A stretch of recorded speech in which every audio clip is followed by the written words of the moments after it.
Welcome to RKY math classes my dear student and friends. आज की class में हम लोग बायो पढ़ेंगे।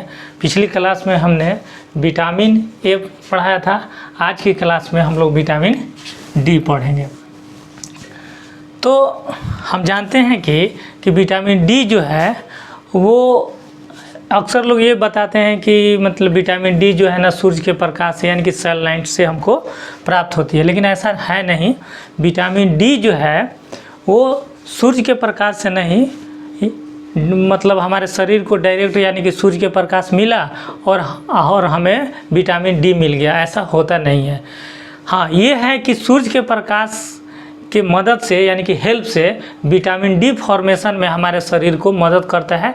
तो आइए हम देखते हैं कि कैसे जो है ना सूर्य के प्रकाश के हेल्प से हमारे शरीर में विटामिन डी का फॉर्मेशन यानी कि हमारे शरीर में विटामिन डी बनता है, उसको देखते हैं। तो सबसे पहले इसमें देखते हैं क्या कि विटामिन डी क्या होता है। तो सबसे मेरा पहला पॉइंट है कि यह एक फैट सोलुबल विटामिन होता है। क्या होता है?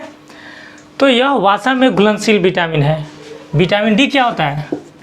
तो यह फैट सोलुबल विटामिन है, यानी कि वसा में घुलनशील विटामिन। हमने चर्चा किया था कि विटामिन में वसा में घुलनशील 4 विटामिन होता है, ए डी ई के, एडेक, यानी कि शॉर्ट फॉर्म में हम इसको क्या कह सकते हैं?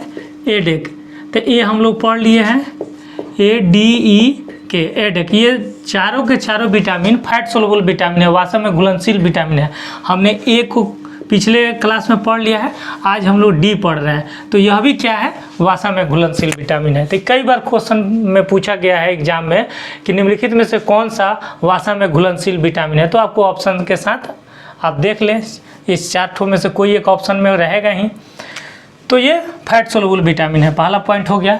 दूसरी बार इससे पूछा जाता है कि इसका केमिकल नेम क्या है, यानी कि आपसे पूछा जाए कि विटामिन डी का केमिकल नेम यानी कि रासायनिक नाम क्या है, पूछा जाता है एग्जाम में। तो इसका नाम है calciferol.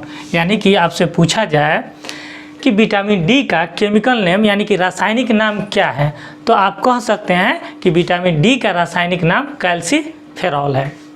Next point, it is also known as sunshine vitamin. फिर क्वेश्चन आपसे पूछा जाए कि निम्नलिखित में से किस विटामिन को सनशाइन विटामिन कहते हैं, तो हमारा आंसर होगा विटामिन डी। लेकिन डायरेक्ट हम सूर्य के प्रकाश में बैठे और हमको विटामिन डी मिल जाए, ये ऐसा नहीं होता है। हमारे शरीर में ये विटामिन डी बनाने में सूर्य की प्रकाश हेल्प करता है, मदद करता है, न कि प्रकाश में गए बैठे और हमको डी मिल गया सूर्य के प्रकाश, ऐसा नहीं होता है। तो पूछा जाएगा कि निम्नलिखित में से कौन से विटामिन को सनशाइन विटामिन कहा जाता है, तो हमारा आंसर विटामिन डी होगा। तो ये तीनों का तीनों कीवर्ड डायरेक्ट क्वेश्चन में पूछ लेगा, तो आप ये आंसर सही दे सकते हैं। अब हम देखते हैं क्या कि फंक्शन ऑफ विटामिन यानी कि विटामिन डी का कार्य क्या है हमारे शरीर में, इसके रहने से क्या फ़ायदा होगा, क्या नुकसान होगा, क्या मतलब घाटा होगा, ये हम देखते हैं कि ये क्या क्या कार्य करती है। तो इसका फंक्शन है कि यह दांत तथा हड्डियों में कैल्शियम, क्या चीज़ का? कैल्शियम को अवशोषित करने में सहायता करता है। यानी कि हमारे शरीर में जैसे हम लोग डिफरेंट प्रकार के भोजन करते हैं, फैट युक्त भी भोजन करते हैं, कैल्शियम युक्त भी भोजन करते हैं। मान लीजिए डेयरी प्रोडक्ट, अंडा, ये सब खाते हैं, तो हमको जाहिर सी बात है कि कैल्शियम मिलता है। तो वो पदार्थ जिसको खाने से हमको कैल्शियम मिलता है, तो वो हमारे शरीर में कैल्शियम को क्या करने में मदद करता है? दांत तथा हड्डियों में कैल्शियम को अवशोषित करने में सहायता करता है। यानी कि हम भोजन में कैल्शियम लेते हैं तो कहीं ना कहीं हमारे शरीर में स्टोर हो जाता है, और वह स्टोर कैल्शियम को यह विटामिन डी जो है ना क्या करता है कि आपको हड्डियों में वो ले जाकर उस कैल्शियम को अवशोषित करके, यानी कि वो कैल्शियम आपको लीवर में संचित रहता है। लीवर से क्या होता है कि छोटी आंत में जाएगा, यानी कि स्मॉल इंटेस्टाइन में जाएगा, उसके बाद वो ब्लड में जाएगा कैल्शियम। और जब कैल्शियम ब्लड में चल जाएगा तो उसी ब्लड से कैल्शियम को अवशोषित करके हड्डियों को मजबूती प्रदान करने का काम ये हमारा विटामिन डी करता है। यानी कि यह कहीं ना कहीं जो हमारे शरीर में कैल्शियम रहता है उस कैल्शियम को हड्डी तक पहुंचाने का काम वो विटामिन डी करता है। अगर हमारे शरीर में विटामिन डी नहीं रहे तो आपके शरीर में कैल्शियम रहेगा लेकिन वह कैल्शियम हड्डी तक पहुंच ही नहीं पाएगा। तो कैल्शियम रहते हुए भी आपका हड्डी क्या हो जाएंगे, दांत, हड्डी, विभिन्न प्रकार की हड्डियां कमज़ोर हो जाएगी। यह हड्डियों को मजबूती प्रदान करता है। जाहिर सी बात है कि जब ये कैल्शियम हमारे हड्डियों में पहुंचेगी तो क्या होगा, हड्डी हमारे स्ट्रांग होंगे। अब हम लोग देखते हैं क्या कि इसका फंक्शन, यानी कि चलिए अब हम लोग देखते हैं सोर्स यानी कि स्रोत, यानी कि विटामिन डी का स्रोत क्या है, यानी कि किससे हमको प्राप्त होता था। जैसे कि आपको पता है सनलाइट। अब सनलाइट यानी कि सूर्य के प्रकाश में क्या उपस्थित रहता है, पराबैंगनी किरण यानी कि अल्ट्रावायलेट रे। यानी कि सूर्य के प्रकाश में जो अल्ट्रावायलेट रे रहता है वो हमारे स्किन पे पड़ता है। वो आकर क्या होता है, सूर्य के प्रकाश में अल्ट्रावायलेट रे रहता है यानी कि पराबैंगनी किरणें होती है। यह किरण यानी कि पराबैंगनी किरण हमारे स्किन यानी कि त्वचा पर पड़ती है। अब क्या होता है कि जैसे ही सूर्य के प्रकाश में उपस्थित पराबैंगनी किरण हमारे त्वचा पर पड़ती है तो त्वचा में एक फैट होता है जिसको डिहाइड्रोकोलेस्ट्रॉल कहते हैं। यह एक प्रकार का फैट है। क्या होता है, फैट। उस फैट का नाम स्किन में, प्रत्येक इंसान के स्किन में डिहाइड्रोकोलेस्ट्रॉल नामक एक फैट प्रेजेंट रहता है। अब जैसे ही पराबैंगनी किरणें स्किन के डिहाइड्रोकोलेस्ट्रॉल पे पड़ती है तो वह क्या होता है, कैल्सिट्रियोल नामक विटामिन का निर्माण करती है। क्या होता है, सूर्य के प्रकाश से पराबैंगनी किरणें निकलती है। यह पराबैंगनी किरणें स्किन पर पड़ती है यानी कि त्वचा पर पड़ती है। त्वचा में डिहाइड्रोकोलेस्ट्रॉल फैट रहता है। यह फैट क्या होता है कि कैल्सिट्रियोल विटामिन में परिवर्तित हो जाता है। अब देखिए यह कैल्सिट्रियोल हमारे शरीर में इनएक्टिव फॉर्म में रहता है यानी कि अक्रिय अवस्था में रहता है। अक्रिय अवस्था में रहता है। अब क्या होता है कि यह कैल्सिट्रियोल यानी कि इसको D3 के नाम से भी जाना जाता है, विटामिन D3। जब यह अब क्या होगा, अब यह जब यह कहाँ आ जाएगा, लीवर में। यह कैल्सिट्रियोल D3 जो है ना एक्टिव होकर यह कहाँ हो जाएगा, आ जाएगी लीवर और किडनी में। अब क्या होगा कि जैसे ही कैल्सिट्रियोल लीवर और किडनी में जैसे ही वो आता है वह क्या होता है, एक्टिव हो जाता है यानी कि यह सक्रिय हो जाता है। सक्रिय अवस्था में सक्रिय हो जाता है। यही कैल्सिट्रियोल लीवर और किडनी में आकर क्या होता है, एक्टिव हो जाता है और फाइनली जो है हमारे शरीर में विटामिन डी का निर्माण हो जाता है। यानी कि फिर एक बार और आपको रिकॉल करा दे रहे हैं। सूर्य के प्रकाश में, सनलाइट में पराबैंगनी किरणें होती है, अल्ट्रावायलेट रे रहती है। यह अल्ट्रावायलेट रे हमारे त्वचा यानी कि स्किन पे पड़ती है। स्किन में जो होता है, स्किन में उपस्थित रहता है डिहाइड्रोकोलेस्ट्रॉल नामक प्रोटीन होता है। तो यह पराबैंगनी किरण इसको क्या करती है, कैल्सिट्रियोल में परिवर्तित कर देती है। यह कैल्सिट्रियोल हमारे शरीर में इनएक्टिव फॉर्म में रहता है, अक्रिय फॉर्म में रहता है। इसको सक्रिय करके वह लीवर और किडनी में भेज देता है और जैसे ही यह लीवर और किडनी में आता है हमारा विटामिन डी फाइनली बन जाता है। अब हम लोग अभी देखे सोर्स, अब हम लोग देखते हैं अदर सोर्स। इसका कुछ अदर सोर्स भी होता है।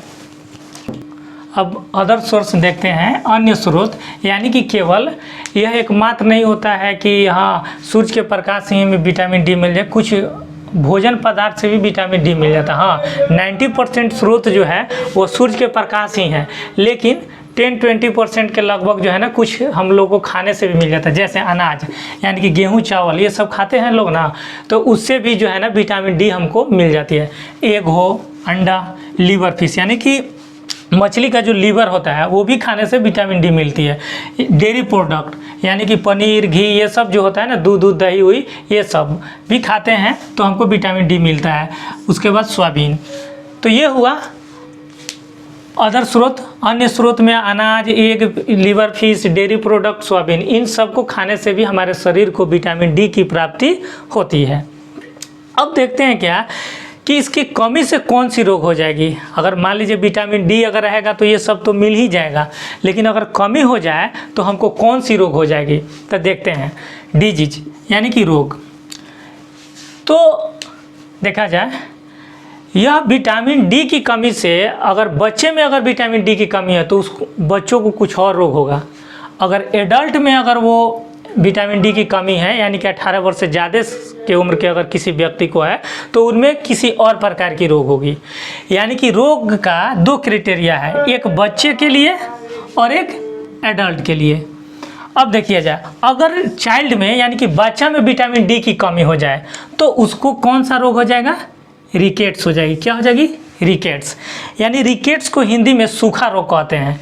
यानी कि विटामिन डी की कमी अगर बच्चों में हो जाए तो बच्चों को रिकेट्स नामक रोग हो जाएगा। ये रिकेट्स क्या है? तो सूखा रोग, बच्चा एकदम जो है ना दुबला पतला हो जाएगा। अब यह रिकेट्स भी 2 प्रकार के होते हैं इस रिकेट्स रोग में। एक होता है यह इसके अंतर्गत 2 बीमारियां आती है। एक नौकनी। नौकनी का मतलब घुटना, ये जो पैर का घुटना है, जैसे आप खड़ा होइएगा तो पैर का घुटना जो है ना वो सट जाएगा और एड़ी के बीच का गैप बढ़ जाता है, यही नौकनी है। यानी कि कहने का मतलब है अगर किसी व्यक्ति का पैर अगर रहेगा तो उसका ये ऐसे हो जाएगा, इसका घुटना जो है ये जो है ना आपस में आकर सट जाता है, लेकिन एड़ी जो है फैल जाता है, ऐसे हो जाता है। ये हुआ नौकनी। या तो ये रोग हो जाएगा, या बोलेग। बोलेग का मतलब हुआ यहाँ BOW, बोलेग। बोलेग का मतलब हुआ धनुषाकार। यानी कि आप जानते हैं कि हमारे शरीर का पूरे बॉडी का वजन कहाँ रहता है? खड़े रहते हैं तो पैरों पर रहता है। अगर विटामिन डी की कमी हो जाए तो हमारी हड्डियाँ कमज़ोर होगी। जैसे आपको पता है कि यह हमारी हड्डियों को मजबूती प्रदान करता है। अगर विटामिन डी की कमी हो जाएगा तो हड्डियाँ कमज़ोर हो जाएगी। जैसे आप खड़े होंगे तो सारा बॉडी का वजन तो पैरों पे पड़ता है, तो पैर की हड्डियाँ क्या होगी? वह जो है ना धनुषाकार हो जाएगा, यानी कि ऐसे हो जाता है। पैर की हड्डियाँ जो है ना इस तरह की हो जाती है। यानी कि कह सकते हैं घुटना में तो ये घुटने का बीच का गैप बढ़ जाता है, लेकिन एड़ी जो है ना इनके एड़ी की गैप की दूरी कम हो जाती है, ऐसे बोलेग हो जाता है। यानी कि अब देखा जाता है, देखें अगर विटामिन डी एडल्ट में हो जाए, विटामिन डी की कमी अगर वयस्क व्यक्ति में विटामिन डी की कमी हो जाए तो उनको 2 तरह का रोग हो जाएगा। एक ऑस्टियोपोरोसिस और दूसरा ऑस्टियोमलेशिया। ये जो है विटामिन डी के कमी से 2 रोग होते हैं एडल्ट में। एक होता है एक रोग को कहते हैं ऑस्टियोपोरोसिस और दूसरा होता है ऑस्टियोमलेशिया। और देखिए ऑस्टियोपोरोसिस क्या होता है? तो ऑस्टियोपोरोसिस में अगर आपको विटामिन डी की कमी होगा तो ऑस्टियोपोरोसिस नामक जब रोग हो जाएगी तो आपकी हड्डियों में छेद होने लगेगा। यानी कि जब छेद होगा तो छेद होते होते वो क्या होगा? हड्डी कमज़ोर हो जाएंगे, उसके बाद वो टूटने लगेंगे। तो हड्डियों में छेद, ये ऑस्टियोपोरोसिस नामक बीमारी कहलाती है। ऑस्टियोमलेशिया देखते हैं, ऑस्टियोमलेशिया क्या है? तो ऑस्टियोमलेशिया में रीढ़ की हड्डी मुड़ जाती है, यानी लोग झुक जाता है ये। तो ये बीमारी ऑस्टियोपोरोसिस और ऑस्टियोमलेशिया जो है ना विटामिन डी की कमी से एडल्ट में ये 2 रोग होता है। और चाइल्ड में जो है विटामिन डी की कमी से रिकेट्स होता है। रिकेट्स में भी 2 प्रकार के रोग आ जाएंगे। नौकनी, इसमें घुटने सट जाएंगे और एड़ी के बीच गैप बढ़ जाता है। और बोलेग में क्या होगा कि आपका पैर जो है ना धनुषाकार हो जाता है, यानी कि एड़ी जो है वो आपस में सट जाएगी और ये घुटना जो है वो फैल जाता है। तो इस तरह से हमें ये विटामिन डी आप देखें। मैं आशा करता हूँ कि आपको ये विटामिन डी अच्छा से समझ आया होगा। अगर आपको ये क्लास अच्छी लगे तो please like, comment, share and subscribe. Thank you.